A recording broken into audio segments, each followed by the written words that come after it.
Um pacote de pó só dá para vender uma vez. Mas uma criança valiosa, uma criança de 5 anos de idade, é vendida 10 vezes por dia.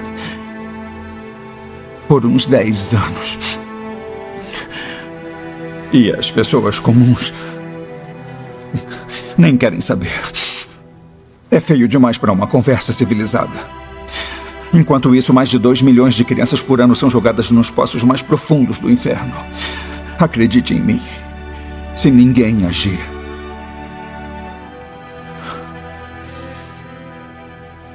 esse sofrimento vai se espalhar mais. E um dia vai chegar em gente como você. E vai ser um pesadelo do qual você nunca vai acordar.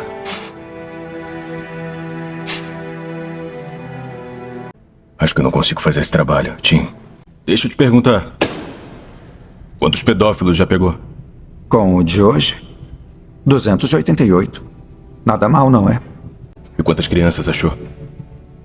Existe a possibilidade da maioria das crianças estar fora dos Estados Unidos. Então, nosso trabalho aqui é pegar os pedófilos. Mundo desgraçado. Esse trabalho está me despedaçando. Quando eu deito na cama, só penso no rosto das crianças.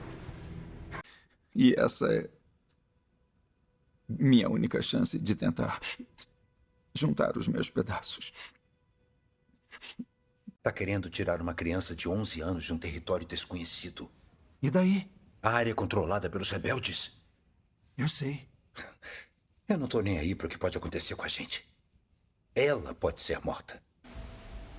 Você é um cara bem grande, né? Eu dou conta de você sozinho.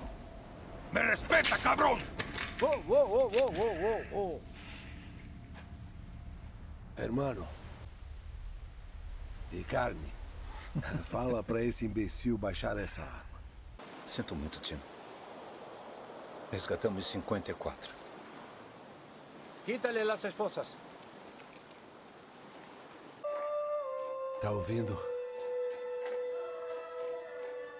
É o som da liberdade.